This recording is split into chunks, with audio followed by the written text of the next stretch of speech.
Well, hello there, and welcome to Roundtable on Telile Community Television. I'm your host, Adam Cook.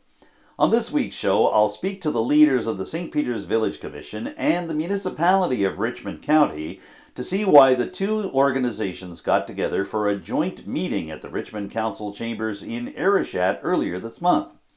But we're devoting the bulk of the show to a federal government announcement that took place this past Friday at the Port Hawkesbury Civic Centre. Telile was on the scene live streaming the event, and we're going to bring you that live stream in its entirety. This was the confirmation of $125 million in federal funds towards the Everwinds Fuels development that's taking place at the former New Star Terminals facility in Point Tupper. Late in the program, you're going to hear immediate reaction that followed the particular government announcement that we're about to show you. But first of all, let's see that announcement in its entirety, beginning with the Master of Ceremonies for the afternoon, the Member of Parliament for Cape Breton-Canso, Mike Kellaway. My name's Mike Kellaway. I'm the Member of Parliament for Cape Breton-Canso and the Parliamentary Secretary for Fisheries, Oceans, and the Coast Guard. And I'm going to be your MC for today. For an amazing announcement, a transformational announcement, the Government of Canada and Everwinds Fuels. We have a host of people that I want to introduce to you that will be coming up to the mic. First and foremost, I want to introduce the Honourable Sean Fraser, Minister of Housing, Infrastructure and Communities.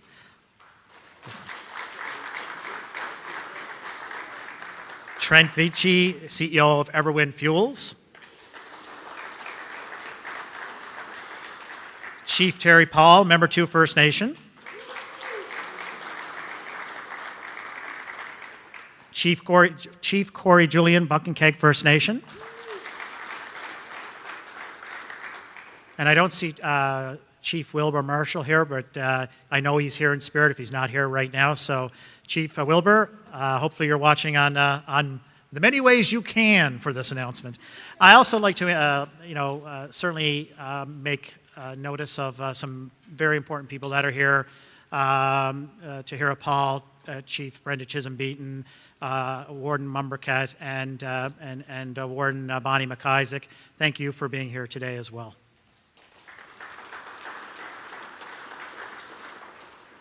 So I'm glad there's a podium here, simply because I'm absolutely thrilled and excited, so I need to actually hold on to something while I'll speak. I'll say a couple of things before we go into the announcement and the rest of the speakers. When we speak of rural development, I often think of some comments that Sean Fraser has mentioned many times in the House and many times in meetings, caucus meetings and whatnot, that rural Canada can and will punch above its weight. Today is an example of that. When we think of the new economy, we think of renewable energy, we think about greening our own grid, but also exporting the renewable energy to the rest of the world, and do it here in Nova Scotia. That's something special.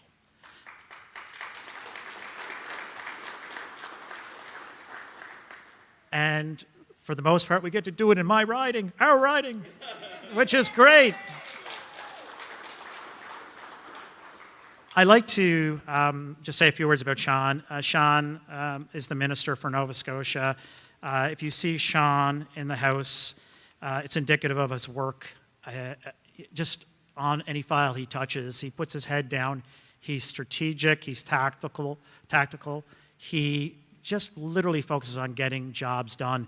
I couldn't think of a better person to be the Minister for Nova Scotia in our caucus, Sean. I mean that sincerely. And it's been great working with you. And I think you have some words that you would like to communicate, maybe an announcement that you'd like to communicate right now. So over to you. Hey, thanks very much, Mike. And I'll tell you, it really helps when you have strong community advocates who sit in the House of Commons. And Mike Kellaway has been a staunch defender of the interests of his constituency, but for rural Nova Scotia more broadly, and is a big part of the reason that we get to stand up here today to share some very good news. Gway Nindawisi, Sean Fraser, well, Dosi Basin de Guayanuk. It's so wonderful to see so many people here. I want to thank in particular Trent, Chief Corey, Chief Terry, and Tahira representing certain partner communities who are a tremendous part of the announcement that we're going to be able to share today. We're here to celebrate a tremendous advancement in a green energy hub that is going to put Nova Scotia on the map as a global leader when it comes to the transition to a clean economy. One of the reasons that this means an awful lot to me is not just the imperative that we do our part to reduce emissions, but what this is going to mean for rural Nova Scotia. One of the reasons that I first decided to run for public office 8 years ago now was that I saw what happens to communities that experience slow economic growth when young people move away from home. I come from Pictou County, Nova Scotia, and we have some of the very similar features to our community that much Cape Breton does. I remember some of the hot issues during my first election campaign involved the closure of a local elementary school and the loss of a mental health unit at the largest regional hospital in northern mainland Nova Scotia. These things were happening because people were leaving our community in droves. I know well because I was one of them. When I finished my own schooling, I made a decision to move out west to pursue a job that would allow me to pay down my student loans. My oldest sister, who was a family doctor, moved to Northern Ontario. One of my other sisters became a chiropractor, moved to Northern Ontario. Some of my younger sisters became teachers and weren't able to find work locally. And my youngest sister, I got a lot of sisters, by the way. My youngest sister became an accountant and moved to the city. 10 years before, had you asked us what we wanted to do, none of us would have known the answer. But we all would have told you that we wanted to be able to live around home, work around home, and make a difference around home.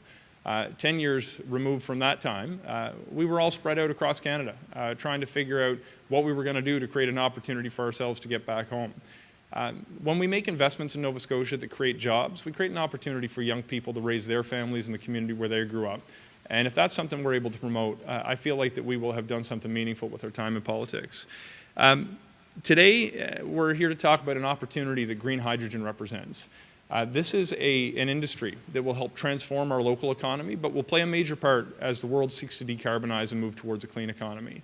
There's a lot that goes into establishing a new industry from a government point of view, but also from a private company point of view. We set out to build a framework because we saw the opportunity. We have the resource necessary to produce renewable energy, particularly on the Atlantic coast with wind energy. We set down to create a framework that involved the creation of new investment tax credits, which can actually cover up to 40% of eligible capital costs for major facilities, which could translate into millions or even hundreds of millions of dollars in support for mega projects.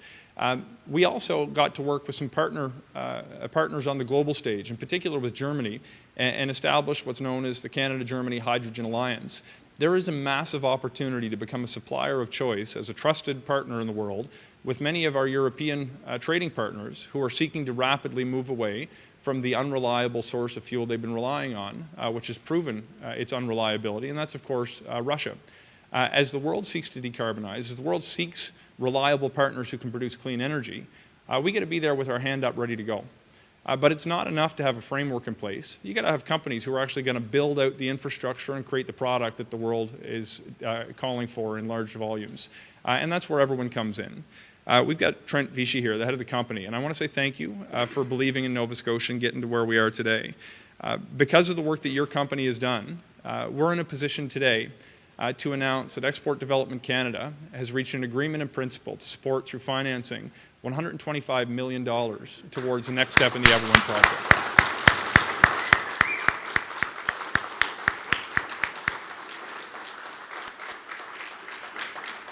But folks, I will tell you what is far more important than the number of dollars the federal government's willing to invest in a good project like this is the number of jobs it's going to create in communities like ours. We're expecting, when this facility is up and running, we're dealing with more than 3,800 permanent jobs. And along the construction phase of this project, across Nova Scotia, the spin-off effect is going to impact tens of thousands of households here in Nova Scotia. These are the kinds of generational investments that are going to put us on the map, but create opportunities for people to thrive in rural Nova Scotia in an industry that will be in demand for the next number of decades, not just the next number of months. I want to say congratulations to everyone involved, in particular to the Indigenous partners in Buttaledek, Member 2, and Buckingeg, who have been tremendous supporters of this project. This doesn't happen without partnerships, without Indigenous leadership, without private sector leadership, and without government leadership. But when we all come together, we can do big things, and we can do big things in small communities like ours. Thank you very much. Congrats.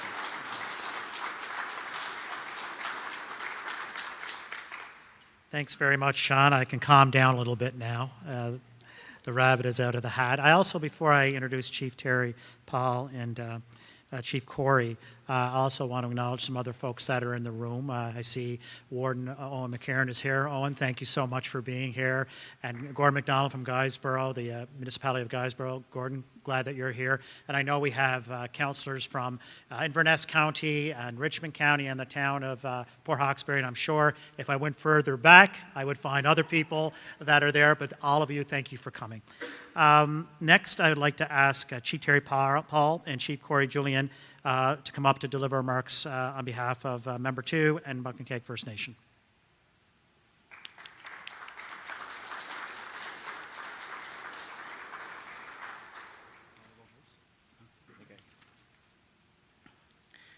Good afternoon.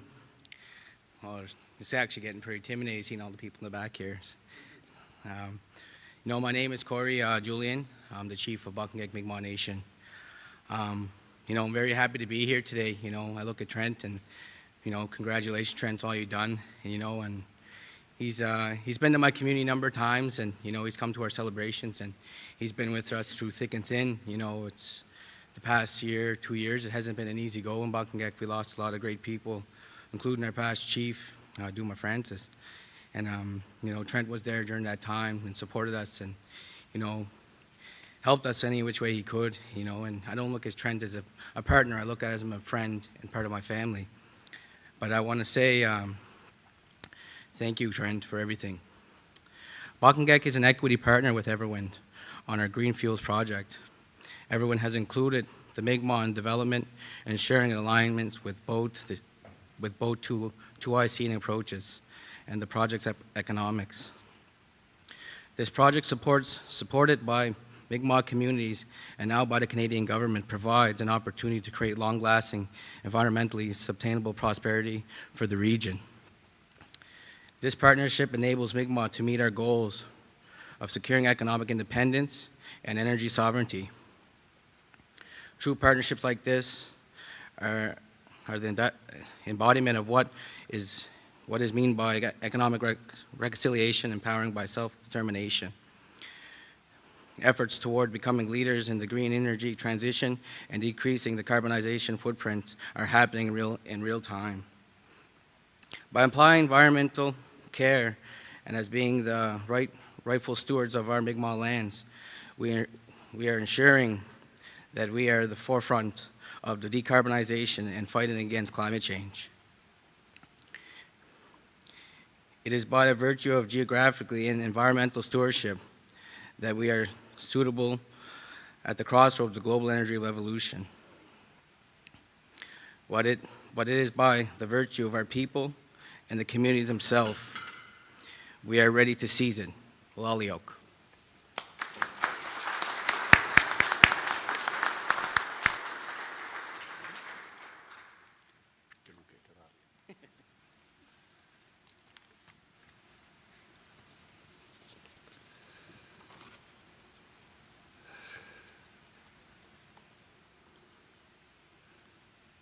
Waligiskig.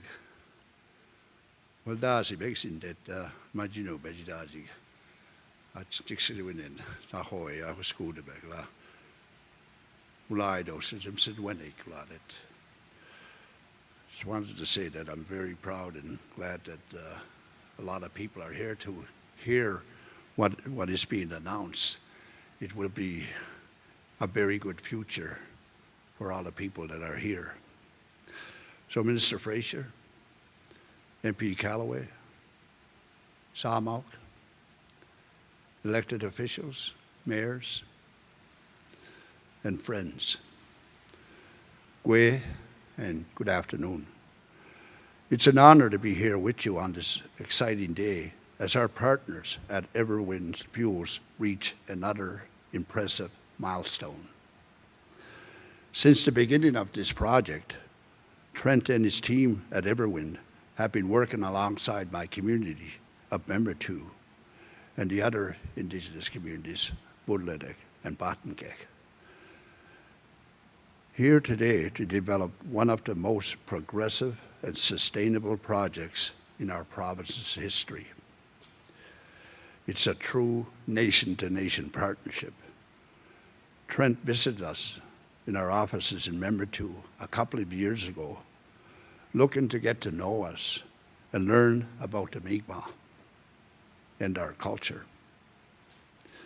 We quickly realized that he and his team were leading the transition to green energy in our region, and with their visions, the benefits will be felt not only here in Nova Scotia, but across the world.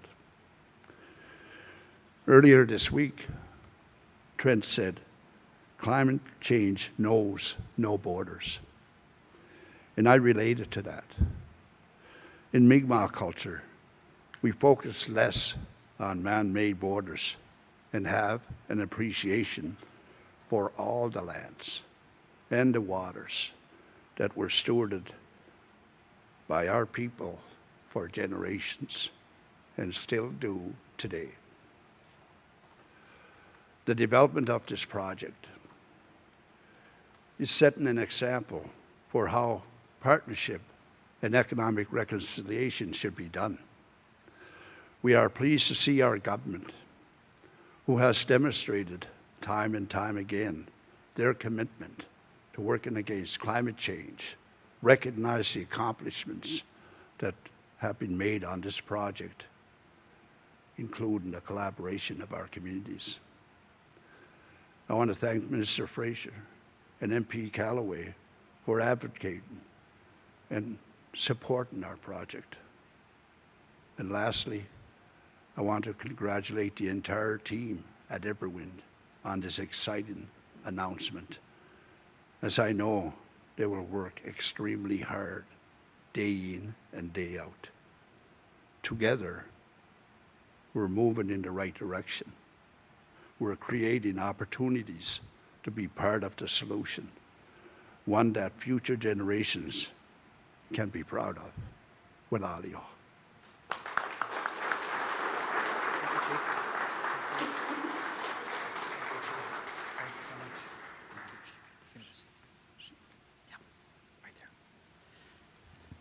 Thank you, Chiefs. And First Nation partnerships and leadership is not only important, but is essential. And this initiative, large initiative, is indicative of that. Next, I'd like to ask Trent Vici to come up, who is the CEO and founder of Everwind Fuels. But before I do, Trent, I just want to say thank you. You have had a vision from day one. You're willing to put the weight into it, the time, the effort, the sweat equity, real dollars too. That's all important. I mean, the old saying is, I'll believe it when I see it, but I think you believed it first, and now we're seeing it. So you've kind of reversed engineered it, and we're appreciative of that. So with that in mind, please come up and say a few words, my friend.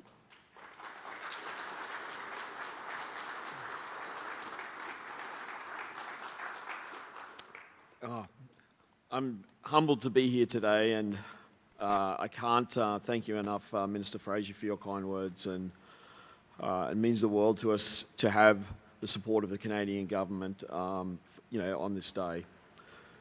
Mike, thank you for being a champion from day one. When I met Mike early on in the project, I realised that I had a local warrior by my side there as well. I want to thank Chief Terry, Chief Corey, and Chief Wilbur Marshall from Boudreau as well for being our partners. We would not be here without you today.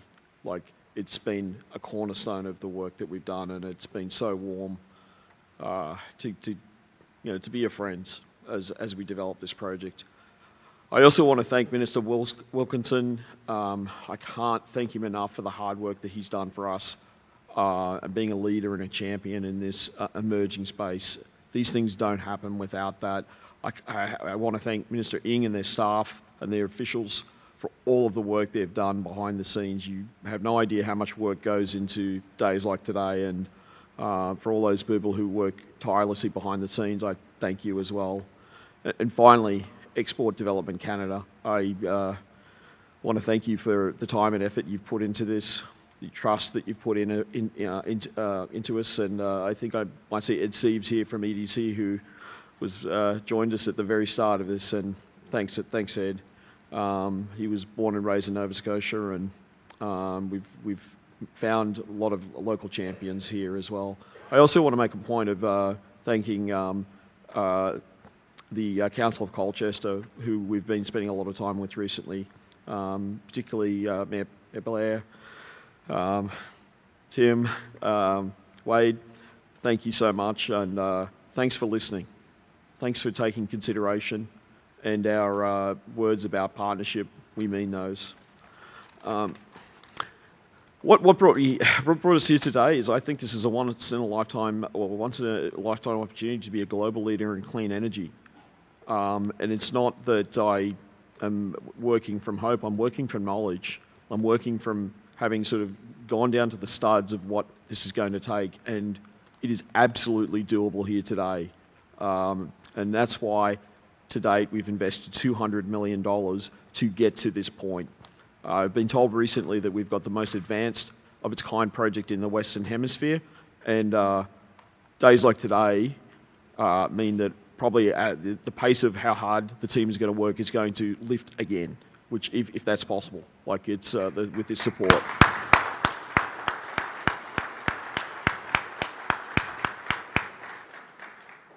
We want to seize the opportunity to be a first mover in this market. There is no reason that Atlantic Canada, Nova Scotia can't be a leader in this space.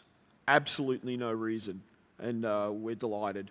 This will be a global race, and with this technology, etc., and with the production of clean fuels, we can either make it here or you can import it. And I think we should make it here, and I think that it's really important.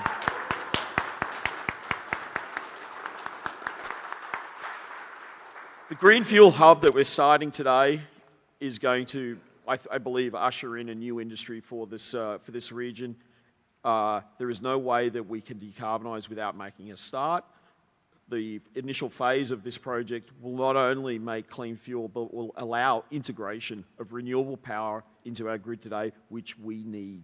It is absolutely imperative that the work that we do allows that to happen, and we will make cheap green fuel for the region, and it will bring industry and prosperity to the region.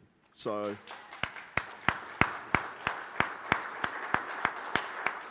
the comprehensive policies of the federal government developing will ensure Canada takes its place in the leadership here. So we at Everwind, we listened to the people of the region, Mayor Brenda, Mayor Mombourquette, Warden, sorry. And they said that, you know, we want this here, and I actually read some of the earlier reports about wanting sort of leadership and some champions, and I'm glad to be here because at the end of the day, this is going to be an Atlantic Canadian company, and we're going to grow a generation of Atlantic Canadian leaders here. So just want to thank you, the federal government. We wouldn't be here without you. We've listened and we've invested ahead of this. So to have the partnership today, that's absolutely fantastic. I'm really proud of the work we've been doing with Nova Scotia, the government here, and their policies, and the work with Indigenous partners.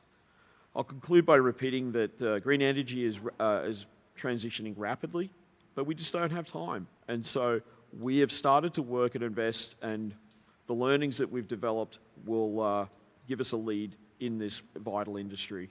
We need clean fuels, and we need clean hydrogen, and we need to start to show Canada like the production and how we can lead that forward. From the bottom of my heart, I really mean this for everybody here in the room. If I haven't mentioned you, I see you there, Gordon.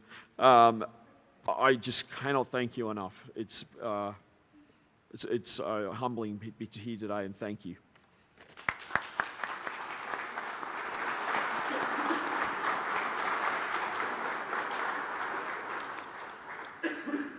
Thank you, Trent, for everything. And Trent, pretty much summed up everything else. We want to be the leaders in terms of renewables, in particular green hydrogen.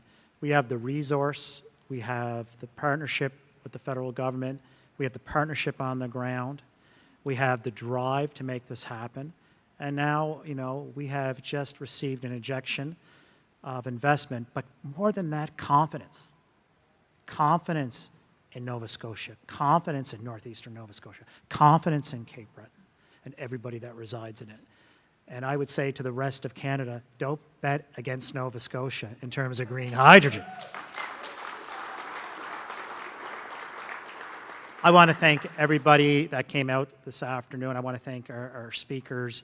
I want to also say it's been a privilege to MC this event. It is a transformational announcement, but it's a transformational project that Sean said will lead to jobs, will lead to rural economic development, will lead to this part of Canada being a hub not just for the region, the country, but the world. Later on in this edition of Roundtable, we're going to have more reaction from the Everwind Fuels funding announcement by the federal government that took place in Port Hawkesbury this past Friday. Right now, let's shift our focus to municipal politics and to two municipal units that met at the Richmond Council chambers in Arishat early in November. You might recognize one of them, the municipality of the County of Richmond, but some of our viewers might not know that the St. Peter's Village Commission is also a separate municipal unit. The two sides felt that they had a lot to discuss and that they wanted to see how they could work together to leverage funding opportunities for the village. So, you're going to hear right now from the Warden of Richmond County, Amanda Mombourquette, as well as the clerk of the St. Peter's Village Commission, Meghan Hayter. Here's our conversation right now.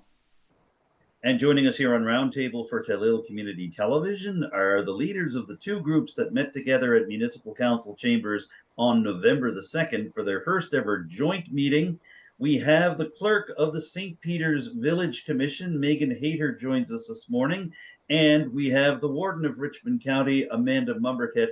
Thank you both for making some time here for me today. Happy to do so, Adam. Thanks. Thanks for having me, Adam. We're glad to have you both. And Meghan, I'd like to start with you if I could, because I don't think a lot of our viewers recognize that the Village Commission for St. Peter's is actually a separate municipal unit. And I will admit that I didn't even know that. Can you tell us a little bit about the operations of the Village Commission? Just give a basic breakdown. And also, can you explain a little bit about how the Village Commission works with the municipality to be able to deliver programs? Basically, how does it all work? So within Nova Scotia, there are currently 21 incorporated villages. What makes an incorporated village different than other communities is that we have an elected village commission. There are 5 village commissioners who are elected on 3-year terms. We have elections at our AGM every year, and the village is able to collect taxes, which is how we run. The Village of St. Peter's owns the St. Peter's Sewer Commission, which is the sanitary sewer for the village. And the sewer is a pay system, of course. So the taxes are more for the other infrastructure of the village, our sidewalks, our decorative lampposts, our office building here, things like that. So the village commission is run by 5 village commissioners. I'm an employee of the village as the village clerk. How we work with the Richmond County Council, we are a separate entity, but we are part of the larger county. So a lot of the things that as a village, we have to have the support of the municipality in order. There's certain funding avenues that are open to us, but we need to have the municipality co-sign as support in order for us to access those funding options. So we work with them on things like that, and we are also part of a joint Accessibility Advisory Committee with the Richmond County Municipal Council, which is going very well so far. All right, well, that helps break it down a little bit. Warden Mombourquette, can I reach out to you for some added thoughts on that? And you come at this not just as the warden, but also as the municipal councillor for District 4. And you've worked for many years with the separate organization, the Village on the Canal Association. So Yes. you've seen the basic operation of the Village Commission in St. Peter's. What can you tell me a little bit about what it's like being the warden now and being the councillor for District 4 and seeing how that relationship works from the municipal perspective? It's an interesting perspective, kind of now that I'm an elected official, because frankly, I've never lived within the village limits of St. Peter's, right? So so a lot of the mechanics of how the taxation piece worked was not something I was familiar with. And just so your viewers are aware too, Adam, Richmond County Council doesn't use sort of operational funds. We don't collect taxes from other parts of the county to fund the village of St. Peter's. What we do is we collect a tax on their behalf from residents within the village. It's called the VSA, and I'm sure lots of residents in the village will be familiar with seeing this on the tax bill that they get from the county. So we collect that on their behalf, and then we remit it over to the village commission. So it's an in and an out for us, right? And it comes directly from those folks that live within the village. And as Meghan was referring to, like different federal or provincial programs, we'll often provide a letter of support or et cetera, just to ensure that the funders are aware that the county is on board with whatever project that the village is pursuing. And I think, there is confusion around that. So, people, a lot of people didn't understand that the village was a separate municipal unit. I guess our closest village neighbor would probably be Becky, Meghan, I think, yeah. And then there's, of course, Bible Hill, and there's others on the mainland as well, right? And so volunteering there for many years with Village on the Canal Association, which is a nonprofit organization, we would regularly work closely with the village. But even then, people would sometimes confuse our two entities. Yes. In fact, I had to clarify that even just yesterday in an interview I was doing, right? So anyways, it's a landscape with lots of moving parts, but we all kind of have our role. And as the nonprofit association kind of does some community events and stuff like that, and then of course the village commission has their role in terms of providing those municipal services and some of the things that Meghan talked about. And of course the county provides those services for some other communities where there's a kind of a density of population or business, such as Lewisdale and Ayrshire, right? When I think of the sidewalks and the lampposts, I mean, we all kind of have similar roles, but that is kind of how it's organized in its current state. So, with all that in mind, let's talk a little bit about the idea that the two bodies that have worked so closely together to deliver services in St. Peter's decided to have a joint meeting that took place in the council chambers in Ayrshire on November the 2nd, earlier this month. I'd like to get the perspective from each of you as to why you feel it was a good idea to have that joint meeting. And Meghan, I'd like to start with you, but then Warden Mombourquette, have you follow up. Basically, why bring the two bodies together in this way? So historically, the village has operated almost in a bubble. Just we do our own thing. The county's been always fantastic with collecting the taxes for us and things like that. But we haven't really shared a lot of information back and forth as far as what our plans were and how things were progressing. We've basically done our own thing. I think that in order to see, growth for the village and the county as a whole, working together makes us stronger. I think that now if we can, we've had a lot of success with the Joint Accessibility Advisory Committee.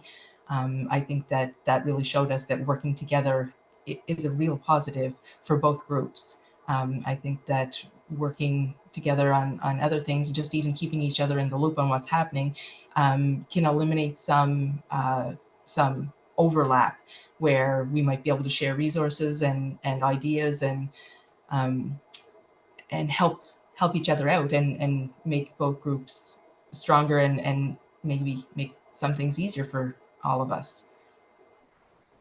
And it's worth pointing out that you brought up the Joint Accessibility Advisory Committee, and even an example there that Richmond County over the last few years has developed an accessibility plan for the municipality, but has also developed a separate accessibility plan for the village of St. Peter's. So that's one good example of working with the village commission on this. Warden Mombourquette, I'd like to throw it over to you. Why do you feel this was a good time for council and the village commission to get together? Yeah, and you know what, Adam, that is a great example. You know, both organizations put, you know, financial and human resources into creating those plans, and we continue to do the same, you know, for our respective areas that you know that we cover, and it really does highlight why this work is important. You know, things on our agenda that we talked about earlier this month, they included things like the opportunities for asset management cooperation in that type of work, right? I mean, at the end of the day, there is water and sewer infrastructure in several communities throughout Richmond County. Though, you know, those are the two big pieces in terms of what costs, you know, the most amount of money. I think it's fair to say, right?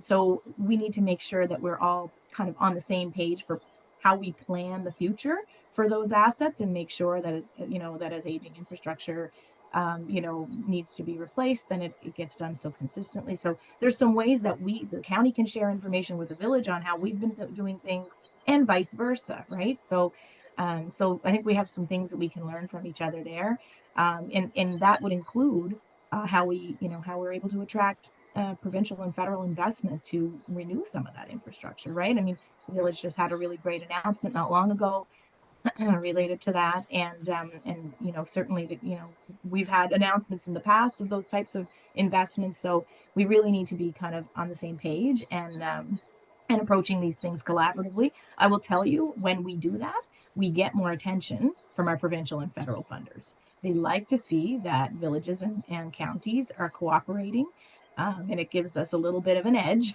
maybe on some folks who maybe are not so cooperative, right? So you know, we can't afford to be pitted against each other because we're a small community. Richmond County, what, about a little less than 9,000 people, right? So so if we're not working together, we're doing ourselves a disservice. And you know, there are often going to be challenges that come up as well.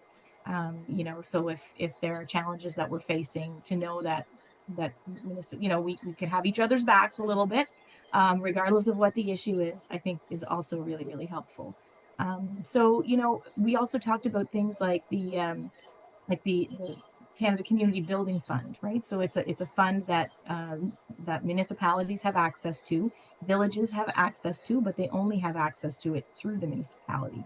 So again, one of those opportunities where, okay, if there's, you know, if there's an opportunity for investment in our communities for CCBF funds, you know, we need to be considering where people are located, where the density of business, you know, and people are, what makes sense in terms of investment, and really making sure that there's some equitable, you know, and reasonableness to how we're making large investments in our county. So, so that's, you know, that's really what this was all about. And I think, as Megan noted, just having that conversation, having it open, having it public, folks were welcome to attend that meeting. They'll be welcome to attend future meetings. I think that's really helpful because the dialogue is probably as every bit as important in establishing those relationships and trust building as what happens after, right? So. Meghan Hayter, you spoke earlier in this interview about the idea that sometimes the village commission feels like it's working in a bubble and it's working not necessarily separately from the rest of the county, but basically going in one direction and needing that support from the municipality. What can you tell me about the learning experience? And I want to ask you this, Warden Mombourquette, as well, in terms of the other councillors, but what did you feel in terms of whether the other village commissioners came away with a better understanding of how the municipality does its operations? And basically, do you feel like you can work closer together now as a result of this joint meeting?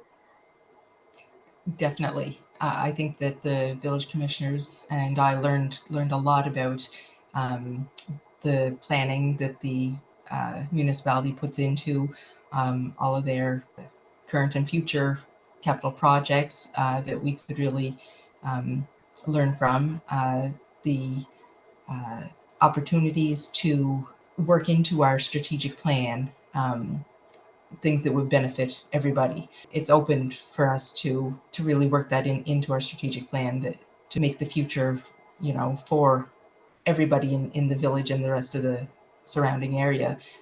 It's not only the village residents who use the village services, so it's nice to work together with the municipal councillors who service the residents of the rest of the county as well. Same question to you, Amanda Mombourquette, and talking about strategic planning. I know that having a stronger relationship with the Village Commission was part of Richmond County's new strategic plan. Can you tell me a little bit about whether you feel like the other councillors around the table and the other members of staff came away with a better understanding of how the Village Commission operates and the need for this relationship between the Commission and the county? Yeah, yes, for sure, Adam. I mean, that was definitely the sense that I got. I would, definitely when we did our strategic planning for the whole county, we did a refresh after we were elected, as you'll recall, and we had a strat plan that took us out still a few years, but there was a lot in it. So we really wanted to go back out to community because, of course, COVID had changed the world and changed our communities, and it was time for us to do another check-in. So when we did that, we heard loud and clear that that partnerships with other local governments was important in terms of our planning forward. So, and that would include the Village Commission, include the community of Boudreau, include the community of the town of Port Hawkesbury next door to us, and other surrounding municipal units. Those regional projects that we have on the go are Cape Breton South Recruiting for Health. The Village Commission is part of that. Town of Port Hawkesbury is part of that. Richmond County is a big part of that as well, right? So these types of projects, when they're regional in nature and they include all of our local government stakeholders, they're just better, frankly, so we get more done. So we heard loud and clear in our strat plan that that's what residents were expecting, was for basically us to do more with less, and this is one of the ways that we're doing that. So we're trying to strengthen the relationship with the village, also for those other local governments that I mentioned. And I think our deputy warden, Sean Sampson, often says it best. You've heard him say it before, and you'll hear him say it again. What's good for one part of the county is good for all of Richmond County, right? So when it comes time, I'm thinking of the project, the Babbins Hill Lookoff work that's happening right now. That's good, and we should all be cheering for that type of work to be happening in that one area of our county. When work's happening in the village, we should all be cheering because it means that our village is improving, and it's good for the whole county, right? And there's no question St. Peter's is our most dense kind of retail and service and commercial center, right? So we know people rely from all over the county and beyond. They rely on being able to access medical services, dental, grocery, all kinds of different services. And so it's our responsibility really to make sure that our kind of commercial centers are strengthened, right? And I point to the work in Ayrshire, and I would say the very same thing, right? It's a beautiful to see what the work that's been done there, and part of that's been through municipal investment. So yeah, again, just that collaborative approach, we tend to be able to do more with less, and that's what we need to do to make sure that we can, I think, continue to improve services without having to, raise taxes to exorbitant amounts. I'm pretty happy that Richmond County is still among the lowest tax rates in Nova Scotia, but at the end of the day, we need to stay there, and we're like any household facing those rising costs, right? So we're going to do our best to be responsible with that, with those property tax funds. But at the end of the day, one of the ways we're going to do that is by being more collaborative with our partners. And on that note, as we wind down this interview, I'll ask the two of you, where do we go from here? Is there another joint meeting between the municipality and the Village Commission coming up in the next couple of months, or ongoing discussions between the two sides as we look at some of the issues raised on the agenda for the November 2nd meeting? Basically, what happens now? Amanda Mombourquette, I'd like to start with you on this one.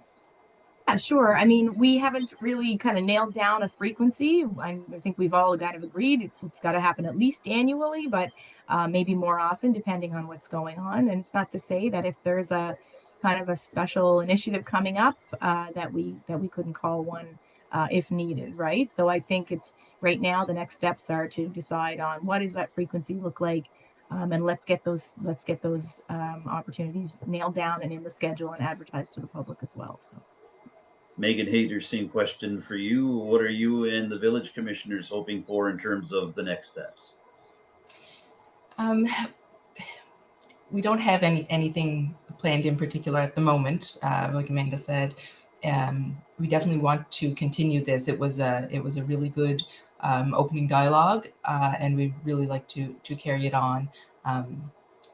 And as things come up, as projects come up, we will definitely keep the municipality informed and work with them when and where it's appropriate. We've appreciated getting the viewpoint from both of you. It's good to have you on the air again with us, Warden Mombourquette. And this is our first conversation with the St. Peter's Village Commission and with yourself, Meghan Hayter. So hopefully we'll be able to pick this up sometime down the road. In the meantime, thank you both for joining me on Roundtable on Telile Community Television today. All right. Thanks, Adam. Have a great one. Meghan Hayter is the clerk for the St. Peter's Village Commission, and Amanda Mombourquette is the warden of the municipality of Richmond County. We've been speaking to both of them via Zoom today. And now, as promised, here's some more reaction to the Everwind Fuels funding announcement that took place on Friday afternoon at the Port Hawkesbury Civic Centre. In the next few moments, you're going to hear from Trent Vichy, the CEO of Everwind Fuels, as well as Sean Fraser, who is the Federal Minister for Housing, Infrastructure and Communities. Here's what they had to say, and here's some more of the atmosphere from the Port Hawkesbury Civic Centre during the federal announcement that took place earlier this month regarding Everwind Fuels and the $125 million in federal funds that was committed to the company. It's typically when you're dealing with a new industry where the government is willing to take the risk that individual financial institutions might not be familiar with. The other advantage to using EDC is that they are paired in with their international partners and are able to help facilitate deals that will have, in this case, Germany be able to be producing some of the equipment and supplies that will help generate the electricity. So Siemens, for example, is a manufacturer of some of the components that allow us to generate wind power. To be able to broker relationships between Everwind and Siemens or other supplier companies is another strength that EDC uses. So it's more on the expertise and more on the appetite to take risk to grow an industry that allows a Crown Corporation to step in where private financial institutions sometimes are unfamiliar with the new sector. Among those also willing to invest in the Everwind Fuels development, 3 Mi'kmaq communities from different parts of Cape Breton Island and the Strait area, specifically Boudreau First Nation in Richmond County, Membertou First Nation, represented here by Membertou Chief Terry Paul, and Boudreau First Nation in Antigonish County, represented at Friday's announcement by Corey Julian, the Chief of Boudreau First Nation. So, now that this government funding package has been confirmed for Everwind Fuels, what's the project timeline for the Point Tupper development? Telile Community Television got the answer from Trent Vichy, the CEO of Everwind Fuels. Trent, what's your current construction and project timeline? Just can we get an update on that? So sitting here today, it's I think we'll probably be. I'll have to separate it between the wind and the plan, but I'd say probably like final investment decisions sort of like Q1. Look, the reality of it is that we need some finalisation of policy on a few different fronts, but we've seen a real acceleration in that in the recent times. So we've actually been just risking capital ahead of that to hold schedule. That schedule includes a proposed 2025 beginning for the delivery of green hydrogen to global markets, and with hundreds of people already at work at the former New Star Terminal site in Point Tupper, Trent Vichy is optimistic that this momentum can continue in the short and the long term. So the FEED is in the process of being completed. So we've got the most advanced engineering status of any project in North America right now, and it's detailed work, it's safety work, etc., as well as negotiating all of the costs with the procurement with suppliers. And we have well in excess of 300 people, both internally and externally, working on bringing that to life. Well, the interesting thing is it's windy here in the winter time, so we're actually going to be building solar very close by to the plant because it's more sun in the summertime. So it's a good balancing load for them. But yes. Asked by reporters gathered at the Port Hawkesbury Civic Centre as to why he and Everwind Fuels hold this optimism, Vichy suggested that there are a few things that the company has going for it at this time. Among them, some of the natural assets of the Strait of Canso. The deepest ice-free berth on the east coast of of North America, so it's got a lot of capacity there. There will be, we're building a connection transmission line for phase 2, but we'll be building out infrastructure over time. But it's a stepwise function. But it's perfectly placed. It's one of the best sites in, I believe, in North America. It's got it's industrial zone. It's got port, rail, pipeline, water. You couldn't wish for a better site, and you've got skilled people in the region, and we have one of the best teams there. That was the attraction. It's incredible safety culture. It's an incredible site. It's about rebirthing what was a prior industrial area for the transition. Also working in Everwind's favor, according to Vichy, the changing nature of the wind in the Strait of Canso during the winter months. The power usage in Atlantic Canada in the wintertime is double what it is in the summertime. So you need somebody who can actually act as a shock absorber. We don't run 100% of the time. So the wind we're building today will actually reduce fossil fuel usage in the wintertime. The Everwind project will actually span across Nova Scotia, with transmission lines bringing energy produced by a wind farm in Colchester County back to the Strait area site. Will this drive up the overall cost of the project? The cabinet minister present at the announcement on Friday doesn't think so. When you're dealing with a multi-billion-dollar private sector investment, the cost of transmission is going to be a small component compared to the extraordinary magnitude of an investment of this nature in Nova Scotia. It's going to put thousands of people to work. Well, I think it's going to mean jobs. I think it's going to mean innovation. I think it's going to mean that people are upskilling. I think it's going to be an example that when you're an early participant in the market, I think people are going to be coming here to learn lessons as well, and hopefully it can mean that the region is a leader in the world, and hopefully it brings some people or some folks who've been working out west back home. We've heard that consistently.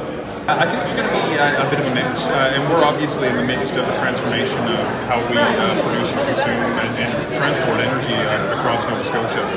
We're working closely right now with the provincial government on the pathway to actually getting to a renewable grid, which is going to include more efficient transmission in the Atlantic region, but also include industrial grade storage across the region, including in Nova Scotia. So there will be a need for additional public investment, whether that's through tax credits, whether it's through the smart renewable and electrification pathways fund that we have available, or whether it's through institutional support through an entity such as the Canada Infrastructure Bank. These are conversations that are playing out in real time. The extent to which there are private sector companies that wish to benefit from tying into some of these opportunities or to generate their own renewable energy sources. Well, you start by actually developing a project and having all the commercial agreements in place, etc. So again, in my career, I've done well in excess of $20 billion. The hardest part of the deal is actually getting through all of the initial phasing of So we have 3 investment banks working with us. That is the least of my worries. It's more just getting through the development permits ready to build. So you're saying there's an appetite in the investment in the realm of investment capital for hydrogen? There's more than an investment. Pension funds, institutional investors around the world, they actually want to be investing in the energy transition. What's actually lacking is projects that are ready to take their investment, and so there is a huge demand for this part of the market, without question. And there you have it. That wraps up this week's edition of Roundtable here on Telile Community Television. Thank you for tuning in, and a special thank you to my interview guests this week, Meghan Hayter and Amanda Mombourquette. And thank you to my Telile colleagues Becky, Bourinot and Nick Boudreau for filming and formatting the footage from the live stream that took place on Friday afternoon at the Port Hawkesbury Civic Centre regarding the federal funding announcement for Everwind Fuels. If you have any thoughts about what you've seen over the past hour here on Roundtable, or just some suggestions for a future episode of the show, I'd love to hear them. You can contact me directly. My phone number is 902-625-8863, and you can reach me by email using the address adamjrcook, cook with an E, @gmail.com. You can also contact Telile Community Television directly with your suggestions and your comments. The station phone number in Arichat is 902-226-1928, and the best email address to use is telile@telile.tv. As always, you can follow Telile on social media. We're on X, formerly known as Twitter, as well as Facebook, Instagram, TikTok, and YouTube. Our YouTube channel features every single episode of Telile 24/7, including this one, as well as individual segments and interviews from our shows. We offer the same service for our sister program, Telile 24/7, and our YouTube channel also features all the new French language journalism being produced by the newest member of the Telile News team, Jacqueline Giroir. For now, I'm Adam Cook. Thanks once again for joining me on this week's edition of Roundtable. I look forward to seeing you again next week with a brand new show. Bye for now.